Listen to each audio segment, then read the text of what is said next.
When they're defining trust, trust is defined as the willingness to be vulnerable. If you're going to follow someone, you have to be willing to be vulnerable to them. You're only going to do that's trust. Welcome to Permission Slips, a space to practice paying attention to your life with self-compassion so you can experience the wholeness, purpose, and joy you were made for. I'm Jillian DeBritz, a life and leadership coach and a recovering perfectionist, learning alongside you how to give myself permission to be human. I am so glad you're here with me today for this conversation with my good friend, Dr. James Avey. James, thanks for being here. Yeah, absolutely. This is fun. I am really excited to learn from you, as I always do. And I just want everyone to know what a big deal Dr. James Avey is. I just have to say, James is one of my dearest friends, his wife, Christy, one of my dearest friends, and my husband, Corey. And James, we have known each other 15 years. I think we moved here 15 years ago. Blissful years, yes. Blissful, yes. You were literally one of the first people, I think maybe the first person at our door when the moving truck pulled into Ellensburg. Wow. That was probably my wife who organized. Yeah. I remember you showed up ready to move boxes, and James, you and Christy were the first ones to invite us over to your house, and since have continued to be some of the most loyal, generous friends in the world, right? Like 15 years. Yeah. It's easy to do really cool people that you love really quick. Yeah. I mean, come on. You know. It's mutual. So enough of the, fluffy stuff. This is your professional bio is so impressive. James B. Avey holds a PhD in leadership, human resource management, and organizational behavior from the University of Nebraska-Lincoln. He's currently a distinguished professor of research and professor of management in the College of Business at Central Washington University here in Ellensburg, and previously in engineering human resource management at the Boeing Company. When he's asked to speak publicly or work as a consultant, which happens often, it's usually on the topics of leadership, positive psychology, or his research, where he's published over 50 peer-reviewed papers. He's one of the most prolifically cited scientists in his field. His work has appeared in top scientific outlets, including Journal of Management, Journal of Business Ethics, and Personnel Psychology, as well as popular news outlets such as the Wall Street Journal and the Huffington Post. On a more personal note, I appreciate James that he admits he does not excel at golf, sales, auto repair, social media, or exercise. All true. He is good, and I will attest to this, at wilderness survival, smoking brisket, and publishing academic papers. So I learned to smoke brisket from Corey, your husband. Yeah. You guys, you do it together. You learn together. Last thing, James loves God, his wife, his 4 kids, and his friends like me and Corey in our small town of Ellensburg. So it's great. You sum it up right there. Like, that's great. I know. How did I get so lucky to know you? Yeah. To know you, James, is to know one of the most humble, authentic, servant-hearted leaders and experts academically that I know. But you're the real deal. You don't just know stuff, you live it out. So I'm about words of affirmation. I know you are. I know you are. My cup overflows. Yeah. I know you are. Okay, so talk about just a little bit about your story of how did you become such a big deal in the leadership field? It is like, let me just comment on that. It is funny because in our like little town here, right, just kind of on the Cascades, just have my friends and I have my chickens and I go to work. It's just like, it's friends, right? But I forget, like, when I leave, nobody cares just about like a normal human. It's like when you go to academic conferences, it's the weirdest thing in the world. You're just looking at name tags because all we know is authors by their last name, right? Through citations. You're like, oh, that's so-and-so. That, like, there's an international business guy, his name is Gert Hofstede. I don't know if I pronounce his name right. All these cultural dimensions. I mean, he's just a dude, right? I get in an elevator in Atlanta and I look over the name tag next to me and I'm sitting next to Gert Hofstede. I wanted to ask, will you sign but I didn't say anything. What? I want to know how you're going to finish that sentence. Yeah, it was pretty funny. Yeah. So I'll give you the super expedited version. I don't this is probably obvious by the way I talk. I don't see myself as an expert in this at all. There's a few things that I feel like I've been put in front of some really smart people, and they've just deposited some things. But I'll give you that short story, and then you just we can deep dive down whatever you want. So I was not ever a really good student. So I think you graduated everything cum laude with like a 4.8. 4.8. That's intimidating. Yeah, I just kind of made it through school in a little podunk town called Newport, Washington, right? And just nothing. And I tried to get in. Here's a funny story. I tried to get into good schools. My parents, first generation college students, they went to the University of Washington, right? They wanted me to go so bad. I could not get in. My grades were too horrible. Fast forward 20 years, and they've tried to recruit me a couple of times to teach in the Foster School of Business. I love like, that. no, you guys hurt Redemption. my 18-year-old feelings. Never going back. Right. Little trauma moment. But after that, I came to Central, and I think I had work ethic. I don't think I had a lot of natural intelligence, but just growing up the way I did, just learned how to work, right? You could kind of grit through stuff. And that was attractive to one of the professors who kind of took me under his wing. A guy was a Christian. I actually met him at church, just looking around for churches. And he introduced me to some people at Boeing, and I got to work there at Boeing. And this is a whole nother story, but I came in at just a really weird time at Boeing, massive transition. It was right before 9/11, right, which was huge for the airline industry, the defense industry, grounded, locked out, all kinds of stuff. But they were changing all their systems. And I didn't know any of the old systems. So I could just learn. I was a student, right? So I could learn pretty quick. So I got promoted quickly there, probably too quickly, honestly. It was a lot of fun. And I'll just give you this one story, this one moment, and the rest is kind of history. I got accepted to a program. It was called the Enterprise Auditor Program. At the time, they took 8 people a year, those 8 divisions in the company, 1 from each division. They had an Expo Executive Potential Program, but this was different. This was for 3 years, you're going to go international, and you've got money and you've got space, and you're going to audit all the processes of this Fortune 50 firm. International sales, engineering, finance, supply chain, like everything. And when you come out, you tell us where you want to go. And you're moving into an executive level position is what it was designed for. It was everything I wanted. My dad had died young, and he's like, you got to go business, kid. He grew up real poverty mindset. You got to go business. You got to make money. You got to do it. And I was like, man, this is silver platter. This is everything. And I went and talked to a mentor of mine, because I had this weird phone call from Nebraska saying that I've been accepted into a program. Jill, I did not apply to the program. Professor, the guy that sent me to Boeing, said, I think I'd like you to be a professor. And I'm like, dude, I freaking hate school. Like, no way. He calls the guys in Nebraska and say, take Avey. That guy calls me and he's like, hey, because of the recommendation, we're waiving travel requirement, research requirement, interview. You're in. I'll see you in August. His name is Fred. And I was like, Fred, I have no idea what you're talking about. I don't, no thanks. So I go talk to my mentor at Boeing. And I was like, I'm ready to go. I'm like 3 weeks out from going. My first appointment was in Naples, Italy. I'm like, ready to go. I go, dude, I got this crazy call from Nebraska. A guy wants me to get a PhD and be a professor. And this guy, 30-year exec at Boeing, leans back in his chair and he goes, you need to think about that. And I'm like, what are you talking about? Like, I've been pushing for this. All go, no quit. This is everything I ever wanted. My family will be proud. My wife, we get like, everything's going to be great. And he goes, James, I love Boeing. I've been married 4 times. Count the cost. And it didn't have to go that way. Boeing's been very good to me. But if there's a soccer game for my 9-year-old Saturday morning, I get a call on Friday, I'm going to Singapore. I'm not at that soccer game. And that's, again, he was like, it's okay.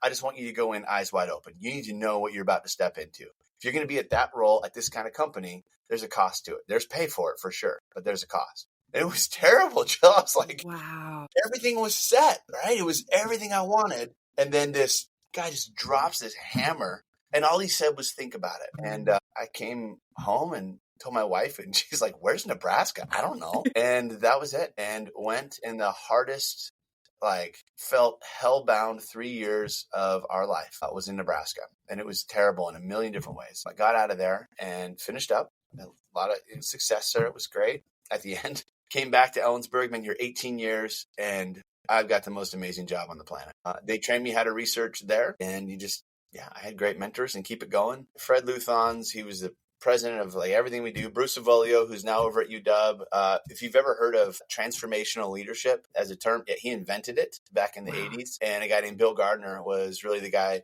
Probably my wheelhouse in terms of research is research methods, not the analytics, but how do we, if we do a study, how can we believe the results of the study? And it's a weird thing, but I just had great people. Man, I think about your story at that moment that you just shared where you had a choice between everything you had thought you ever wanted, anything that anyone in the business world would say, that's we it. want. You got it. Here it is, go. And then Nebraska. Which I know the story on the back end of what that was like for you and your marriage and for Christy. And I'm sure there were moments where you were like, what did we do? But that just so reflects what I know of your character and who you are, that you're going to choose your family and your marriage Yeah, every time I hope so, man. over big, shiny promises of a career and what the world tells you should go after. So I'm thinking about what you've learned along the way. I mean, you've done a lot of academic learning and research, but Right. what would you say that you've learned like in your journey about what makes good leadership? Yeah. Let's go. Maybe we go a little personal first, Yeah. and then we can broaden out. We can talk academic stuff all day. But there's, you remember like sixth, seventh grade, this phrase, put the big rocks in the jar first.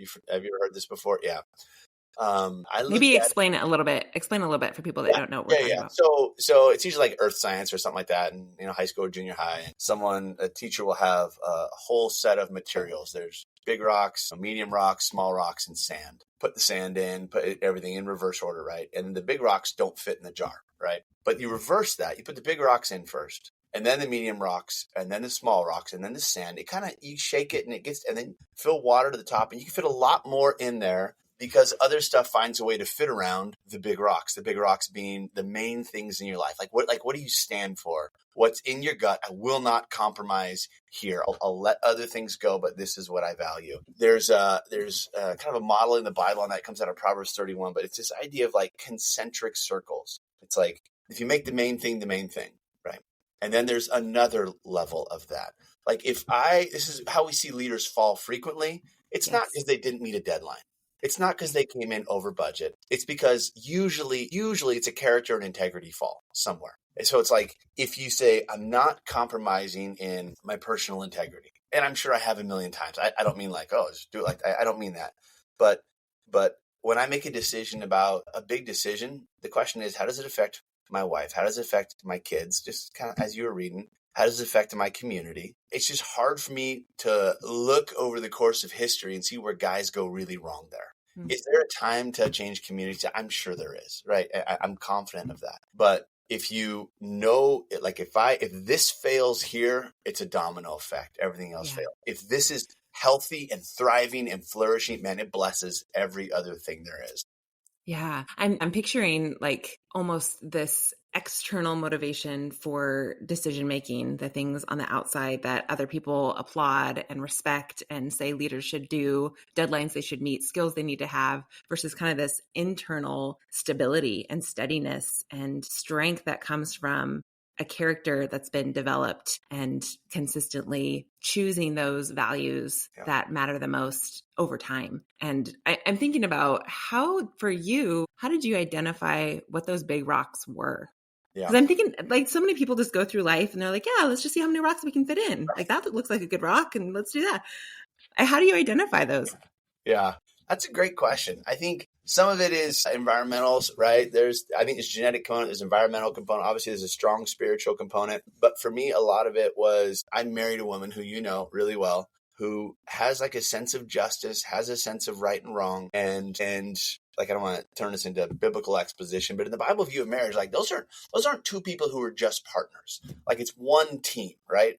Yeah. If you've ever seen partnerships in business, you can partner and then you have disagreements and then, okay, we'll just kind of end the partnership, which you lose the value, right, of the connection. So I think she's driven me a lot. And she has a value of security. I don't have that as much, but it's kind of if I'm going to really love her and we're going to do this life together, I need to know this decision 5 years, 10 years, 30 years, like kind of what does it look like? So it might sound a lot more altruistic than it actually was. It could be more like, how can this actually go well for me and for us and our family? Happy wife, happy life, that sort of thing. That's there. But there's also when I was in my PhD program, shortly after, I think, there's a guy, I think it's Jim Collins. I'm not sure. Somebody will fact check me on that. But we call them the airport books, airport leadership books. And it was the title was something like How the Great Fall or something like that. He did a good job. And so we reflected on that a little bit, just kind of as a group of scholars. And we're just like, man, there's this theme here of not caring for people who are close to your life, of allowing the organization and your KPIs and your vision to trump, can't use that word in 2025 anyway, to be more important than the person you're sitting next to. And that usually leads to failure in the long run. It's kind of the Wow. beginning of the decline when you're willing to sacrifice bodies and relationships for getting ahead. And nobody thinks they're doing that in the moment. That's the challenge. So if you don't have, like, your husband is one of the guys in my life. You don't have guys around you going like, bro, what are you doing? Like, Hmm. oh, I didn't actually see that. Yeah, that could have been a disaster. I appreciate what you said that nobody thinks that they're sacrificing bodies in the moment. What do No. you think that they think they're doing? Winning. This is what I think. I think you have two people on this screen, I think, who are a bit of achievers, and we like to win and like to be competitive without being jerks about it. I've heard of your kill record, Jillian. Volleyball to clarify. Not Delta Force, volleyball, yes. Thank you.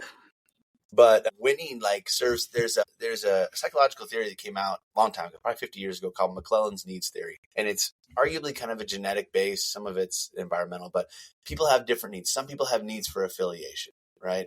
Some people have needs for relationship. Some people have a need for achievement. Guess what? Those guys generally win. Like, people go, oh, well, they're all about winning. Yeah. And they do it. Right. They're willing to put in what it takes. But from a leadership perspective, we might ask, but at what cost? Yeah. Well, and I'm even just thinking on a soul perspective, at what cost? Yeah. And on, like you said, a relational perspective. If we zoom out big picture, and you and I, as people of faith, are constantly asking the question, like, what does God want of me here? And who am I becoming? Am I becoming more like the image of love that I follow? Yeah. Am I becoming more like Jesus, or am I becoming more like what the world offers in terms of leadership gurus and airport books and winning? Like, what you're getting at is almost like, what do you call a win? How do you define a win? Yes. If you put, loving people and being generous and preserving and long term, if you put that in the win column, there's opportunity costs. That means, like, if I'm spending a weekend with my family, I could have published another paper, taken a consulting gig, gone and been a keynote somewhere. Which one of those is a win? Yeah. That reminds me a lot of the work I do with women, or I guess men too, in the coaching world, as I'm working with people one-on-one or in groups around values and helping them identify their values, which not everyone has the same values. Even between you and I, as many similarities as we have in our worldview, we don't have the same values. Right. I think about some of my, top values are around vulnerability and showing up authentically, even if it's scary, and helping people find purpose. And I would also put relationships and family are all high. Those are my big rocks. Yeah. But if we don't know what those things are, like you said, there are a lot of shiny things that will fit in easily and take up all the space. So I'm thinking about this idea of the actual lives we lead, and how do we make room for putting first things first while also being effective, and not even effective, but like making an impact for good in the world. Yeah. Right. And you and I were talking about our definitions of leadership, which I'd love to hear yours, because when we first met and we're getting to know each other, I was in a season as a stay-at-home mom where I felt like my leadership is over. Given up my career. Oh no. Yeah. And I have no impact. And you helped me work through that. Right. So how would you define leadership? Yeah. So I think it's 1840. A guy named Thomas Carlyle kind of came out with Everybody Loves in 2025. The very first coherent leadership theory in English. It was called the Great Man Theory. It was a trait theory of leadership. Before that, it was actually a German sociologist named Max Weber, whatever. Wasn't translated until later. But since then, every definition of leadership, and everybody has their own definition, even leadership scholars, right? You just pick the definition that you like, or you come up with your own. It has the word influence in it somewhere. So to lead is just to influence, as long as that word is in there somewhere. I add a component, I think a lot of people do. It's something about, and this can be rough, but in an intended direction. Right. So if there's a dad that, grows up and he's a dad and he's an alcoholic, is he influencing his kids? Yes. Is it on purpose? Probably not. Right. Do we call that leadership? No, we call it therapy. I'm kidding, but there's other things there. But there's got to be a bit of intentionality to it, which requires a few things. Right. One of them, you have to have some strategic direction. This is the direction in which I'm trying to lead. And the other one is you have to have mechanisms for influence. And there's a lot. That's where the leadership, the actual scientific literature has exploded, right? Especially since the 1960s and 70s. These are all the different things we know about how to lead someone. And a big question that still really hasn't been addressed, because it's almost like bioethics, is we're really good at talking about who will lead and how leadership happens. What we're not good at talking about is who should lead. it's because back to our values discussion. It's a tough one to nail down, but yeah, influence in intended direction, for sure. That would be a big part of it. Right, which we've talked before about how everyone really has leadership potential. Yes. Like every single one of us is a leader in some capacity. And I think of parents, especially, we lead our homes, we lead our children, but even in friendship, we're influencing those we spend time with. And so I love adding that component of strategic direction, of being mindful of our influence and purposeful about how am I impacting those around me? And I hope that I'm impacting those around me for good, which again is where we go back to some of those values and thinking intentionally about what are my values? What is my vision for the life I want to live? One of the things I love doing with people is like imagining their own funeral. Yes. And it's a little dark, a little heavy, but at the same time, thinking about what we want people to say about us, when they think about our life, helps us make decisions in the present that will lead toward that outcome. So thinking about our strategic direction for our lives, and then this idea of mechanisms for leadership. Say more about what that means. Yeah, we could go on and on all day on this. So I'll just go until you shut me off on this. So let's start with some of these we talk about, like trust and vulnerability. Okay, leadership by its definition requires influence. Influence requires trust. You're not going to lead anybody if they don't trust you. I want to interrupt that right there, because how many leaders do we have in positional leadership that we don't trust, right? Yeah. So is this a requirement for effective leadership then? So let me back up. I think it's French and Raven. I think it was in the 80s. They rolled through 5 different sources of power, and they distinguished there's 2 different types. It's a dichotomy, if you will. The power bases bifurcate. There's 2 of them. I told James I needed him to get bifurcate somewhere in this conversation. It's a joke that he throws it out randomly in conversation, and no one in our friend group is like, what does that mean? Why are you using bifurcate in casual conversation? So thank you. Okay, go ahead. Back to the bifurcation. Yeah. There's position power and personal power. So a few different power bases, things like legitimate power. You're my boss. Do you have power over me? Yeah, you do. Can you lead me? Maybe, maybe not. Authority is the right to influence someone. Power is the ability to influence them. You can have authority through legitimate power, what's called coercive power. We have this with our kids, like we can punish them, and reward power. And that's like the Skinnerian psychology, right? Positive reinforcement stuff. So those are almost always driven from a position, or the power that you get from a position. Does it work? It can. It's not sustainable. Usually breeds resistance, especially coercive power. You get resistance. The best you can hope for is compliance. People will do it because they'll get stuff and they won't get punished. Personal power has to do with referent power, expert power. There's a few other ones. But this is where you really have the ability to influence someone. Almost everyone has been in a scenario where they worked for a boss who was an absolute bonehead. They couldn't do anything. They couldn't lead their way out of a cardboard box. But there was someone on the team and they weren't their boss, but everybody followed them. That's a good way to distinguish it. You might have the authority. That person has the power. That person's actually leading. We follow them. What's required in that is trust.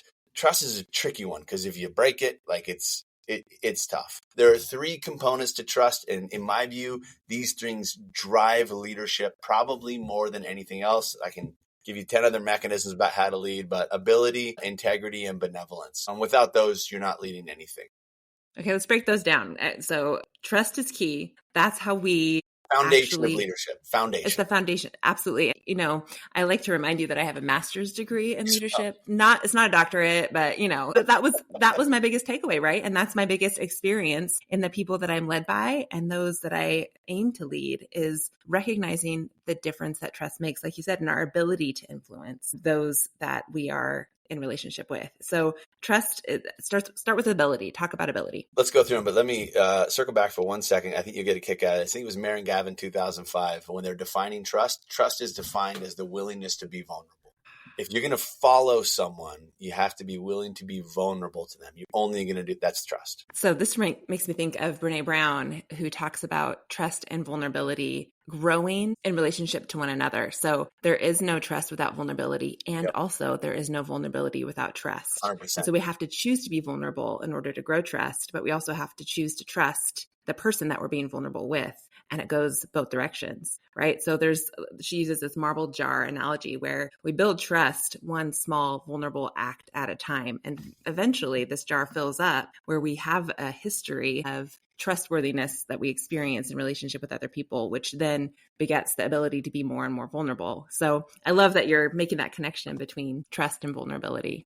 I think what you were talking about is bivariate reciprocal causation, or Say that 3 times fast. the more vulnerable you are, the more trust is enhanced. You can't be trusted without, they influence each other. Totally. Yeah. I love that you're making that connection. Okay. So trust is based on 3 things. Yeah. Ability. So ability, integrity, benevolence. Most people know the first 2, the third one they kind of miss, which I think is kind of the key. So ability is you have to deliver results, right? If you are really, really bad at your job, even just your functional job as a leader, you're not going to be followed. It doesn't matter how great of a person you are and how kind you are. If you can't do your job, you have to have competence. You don't have to be the best, but you have to have competence. Like if I'm playing a basketball game, I will trust Caitlin Clark to win, right? It's really, really straightforward, right? Totally. Is it because she's so sweet? No, it's because she's freaking amazing with a basketball in her hand, right? She knows what she's doing. Right. Yeah. So you have to be able to deliver results, bottom line. Integrity has to do with the idea that you're going to tell the truth and you're not going to hurt me. It's actually 2 things in there. Behavioral integrity, Tony Simons does this work out of Cornell, but it's what you tell me is A, you believe it's true, B, you back it up by your actions, and C, you're not going to take advantage. If you have a shot to stomp on my head to get a gain, you're not going to do it. That's perceived and attributed, meaning if I see you do it to somebody else, you can't tell me, oh, I'd never do that to you. Nope, it's too late. Like you've blown it. I've watched you. Yeah. So ability, integrity, and the last one, and the most important one, is benevolence. This is almost like straight out of the Bible stuff right here. Benevolence is when you go out of your way at a cost to yourself to do something good or care for somebody else, and you get nothing out of it. And it has to have all of those components. Benevolence is not me seeking Jill for a win-win. It's me doing something for Jill where she wins, I get nothing out of it. If you have that, people overlook a lot of competence issues. Wow. That's servant leadership. That person's got my back. They're B+ at their job, but man, they're never going to hose me. Yeah, you can be vulnerable with that person a lot more. It seems like that sense of benevolence is what sets apart adequate leaders from great leaders. Yeah. I wonder how common would you say that is? At the upper echelons, people have, I think, an unfair view of executive leadership. Like I always ask my students, tell me executives, there's a bunch of fat old white guys sitting around with their millions on their yachts. And I'm just like, I just haven't seen that, right? Because you have to be supported by a team and followed to get to those levels. That hasn't been my experience. But I'll tell you a story that shocked me. When I was finishing up my MBA, I sent a note off to Alan Mulally, who's the president of Boeing Commercial. Then he was the CEO of Ford. Then he was on the Google, Alphabet, whatever it is, board. And I said, hey, and this guy gets thousands and thousands of emails a day, right, to the secretary. He said, hey, I just wanted to interview an executive leader. It's a long shot. I know you're super busy. Let me know if I could just ask you a few questions. He's like, yeah, fire over your questions. I get email back in like 5 minutes. What? So I ran it really short, like 5-6 questions. How do you lead? How do you think about this or whatever? The guy prints it off, hand writes it out, ships it back to me like 24 hours next day, all this handwritten. And it's like 2 pages of handwritten notes. I'm like, this is amazing. Then it comes in, Bulova is a brand. I don't wear a watch. I don't wear jewelry stuff, but Bulova watch shows up. He says, congratulations on your MBA. The next day, a couple of posters show up, Boeing posters of like brand new 787 stuff they're doing. Just say, hey, hope you enjoyed these in your future office. I'm like, who does that? Like, who freaking does that? He didn't, man, I'll follow that guy anywhere. Like, are you kidding me? I mean, that took time. That took a willingness to be interrupted. Oh, my word. That took a generosity of spirit, right? Like a willingness to say, yeah, I'm going to make space in my day that I actually don't have for someone I don't know that much. I don't really know off the street, right? And not only that, to make time, but then to go above and beyond to say, hey, your life matters. Your story matters. I just want to make this effort, send this costly gift, go above and beyond to find your address and take that time. Like, I think about how rare that is for regulars, not people in high executive, busy leadership roles, but the rest of us. Like, I don't want to be interrupted. I have an agenda of things to get through in the day. Yeah. And the effect of that on me as a 24-year-old, just a leader in HR and engineering, I was like, man, whatever that guy says, I'm going all in.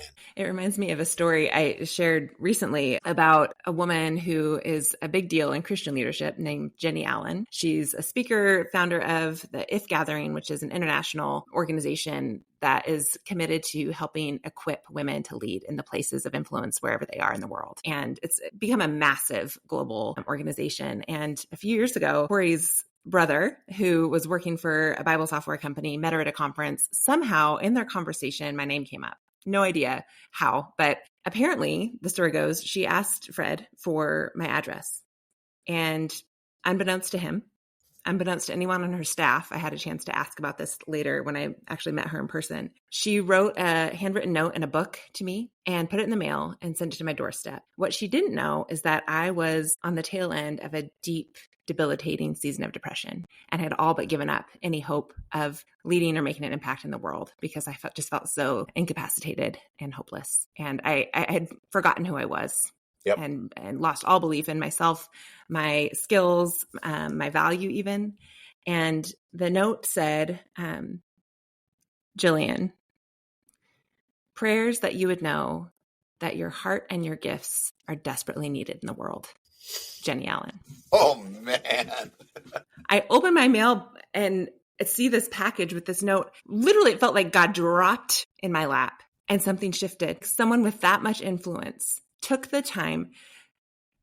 She did not have to do that. Right. She didn't know who I was, but whether that's the Holy Spirit. No, benevolence. Well, probably the Holy Spirit. And the goodness in her, right? But like the character that has been formed in her. And that's what I think about what you're saying. Our character, that's what builds trust, right? It's our integrity. It's our character. It's our choice to put others before ourselves over and over and over. And over time, that history shapes us. Like that choice shapes us. And I dare someone to be critical of Jenny Allen in front of you now. Yeah. I mean, she's human, right? She's allowed to be human. But now I'm like, oh, I know what you're like behind closed doors. Yeah. And so you're allowed to make mistakes. Like you said, that ability, that lowers, that's less important to me. Threshold is lowered, yeah. Totally. Because I respect who you are. To the people that you're leading and influencing and that you are authentic. You're not just trying to build a platform and a movement, which she has. God has given her incredible influence. Yeah. That she has chosen to lower herself and to make space and to be interrupted and to care about actual humans and their actual lives over and over and over. And so that's the kind of leader that I want to be, right? I want to care about the people in front of me and the people that I don't have any reason to pay attention to. I'm not getting anything out of it. I'm not getting a coaching client out of it, but I want to be that type of person that is willing to be interrupted and present enough to God in me to say, I see you and I believe in you. And I'm willing to show that with my actions, even at a cost to myself. There's one more thing I really want to talk about. This idea of personal power and the leadership that's positional versus relationally given, that kind of personal power that you were talking about. Because I'm thinking about, and you know this from my story as a stay-at-home mom and having given up, positional roles of leadership to be a stay-at-home mom, which it felt very costly to me. It was a choice that we made as a family, but there was a part of my soul that felt like it was shriveling and dying that I thought I would never get back. Yeah. And I do believe fully, and you told me this often, and I believed you, and I believed Christy and so many others that helped remind me of this during those years. There was something being formed in my character where I was learning to serve the little people in front of me in ways that mattered so deeply. I was being trained to not need to be seen and still be kind and to lead in that small little hidden space at home. And also I was longing for opportunities to use this leadership. I don't want to call it a gift. You could call it. You're good at it. This desire to lead that was deep in me was growing and growing. And I kept coming up against, it felt like walls of just lack of opportunity. I talked about how I felt like I was sitting in the audience, like raising my hand, like pick me, pick me, pick me. And no one picked me. There just weren't opportunities. And that's happened over and over and over in different seasons of my life. And so I guess I'm wondering for people like that who are feeling like, I want to use my influence for good. Like I want to build trust. I want to, make the world around me and the people around me feel seen and valued and influence them in a strategic direction. Yeah. But I don't have a position of leadership. What then? What would you say to those people? Yeah, I might change the last part of what you said. I don't have a position of leadership to maybe I don't have a position of authority. That's it. Yeah, because I would argue the person does have a position of leadership. No, I think you see this a lot. You see it in kind of some people use the word like grassroots, right? I can even look around our town, any big urban environment, even nationally, where somebody who had no position of anything makes a really big dent. There's a few common themes in that. One of them has to do with remember I said leadership is influenced toward a particular direction. It becomes really difficult for followers when the why and the what of that direction shifts. So this is why, like, when something is percolating in clients that I talk to, they're usually, in positions of authority, they're business owners. We go, I'm thinking about this, but it might be this, but it might be this. So I say, just be really careful who you trust with that until you pick a direction you can at least commit to for a while. Right? Whatever it is. So once you nail down, this is the direction we're going to go. And I'm like an outline guy. Here's the direction. Here are the strategies, KPIs, and tactics that support it.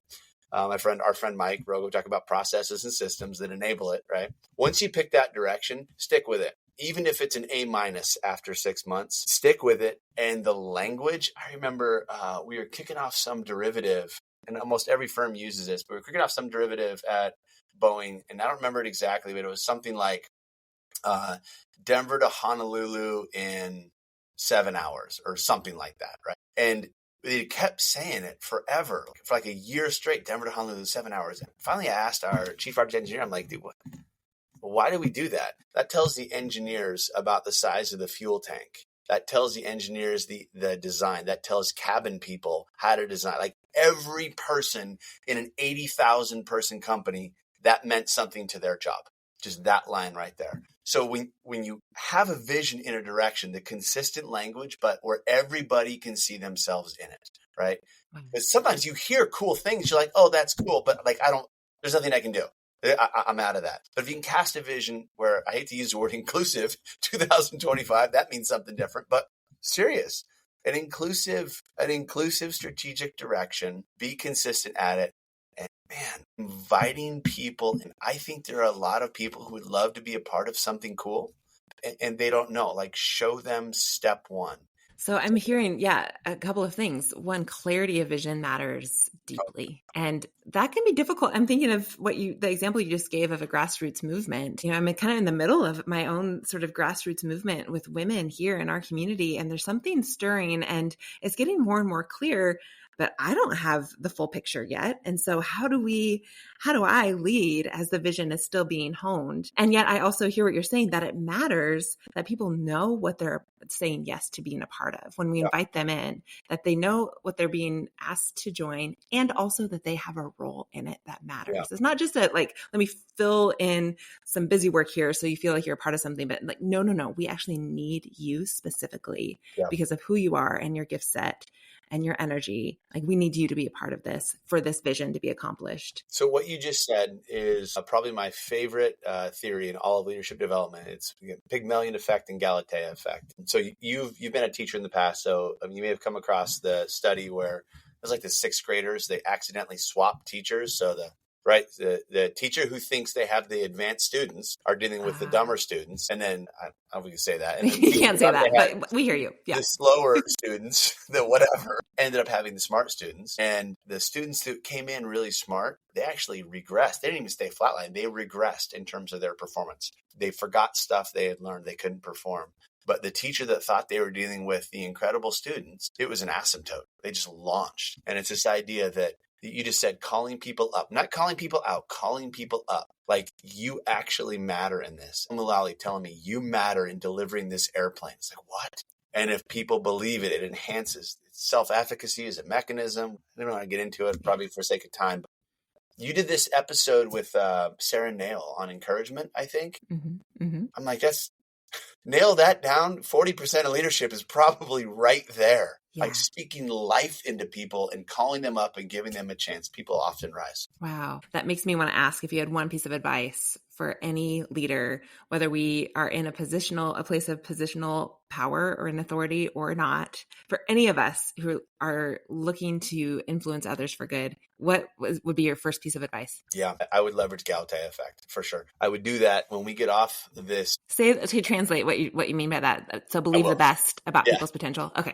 Yeah, I will. So there's three mechanisms that generally that most managers in position of authority have. They have money, feedback, and recognition, right?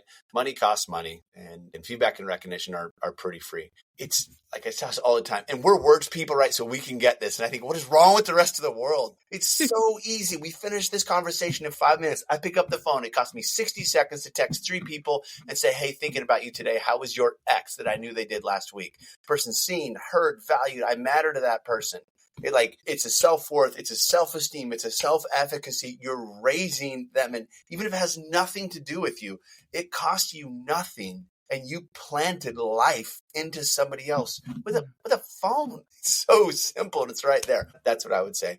The people who you want to influence, it's helpful if they know they matter. Because if they don't matter to you, it's social exchange theory. You don't matter to them. That's so powerful. And I mean, what a beautiful rule of life for all of us. Let's just make sure that the people that matter most to us know that they matter. Right. Somehow in our actions and our words. Complicated. Yeah. It's common sense, but we don't. Yeah. Right. It's the big rocks, right? Yeah. Before we close, is there a permission slip that you would want to give people who are listening? I want to give people permission. I don't have even the authority to do that, but exhort them to not get wrapped around the axle on whether or not you're a leader. In other words, let me do 2 quick stories. I worked with a guy at Boeing. Every leadership certification there was, every book, every Enneagram, every Strengths Finders, he just absorbed in leadership. Got denied for a promotion to manager a few times, big fat appeals. Do you guys not see what an amazing leader I am? And just, you couldn't have a conversation with a guy without talking about something to do with leadership. Jillian, he was horrible. He's absolutely horrible. Nobody would listen. Nobody would follow, right? I'm giving an award. What's today? Friday? I'm giving an award in 8 days to a young lady a leadership award, who has overcome, I'm not going to get into details, but nasty obstacles in her life. Did everything on her own, has led a couple programs in my college, just picked up a few certifications, and she's headed to law school with a big fat scholarship. And I said, you're getting this leadership award. And she says, no, why? Give it to somebody else. I just did what any normal person would do. I'm like, you get it. That's what's in you, is to go out of your way to benevolence, to love people, to rally people to a vision, and you're not caught up in your next leadership book, right? That's what I would encourage. I don't care if you're a stay-at-home mom, if you're a CEO, the person next to you is going to matter more in terms of leadership than you sitting around with metacognition on your emotional intelligence. Yeah. Yeah. So I hear get out of your head and into your heart through your hands. Yeah. I mean, that's beautiful. James, thank you for this rich conversation. I'm going to have to go back and listen and take notes over and over and over. Your work is amazing, Julie. I love what you're doing. Thanks for being here, friend. If you want to learn more about leadership or connect with Dr. James Avey, you can find him on LinkedIn. I'll make sure to link that in the show notes. Thanks for listening to this episode of the Permission Slips podcast. I hope this conversation gave you some concrete tools and a little inspiration to use the influence you've been given for the good of others in your life. Remember, your life matters, and so does your leadership, more than you know.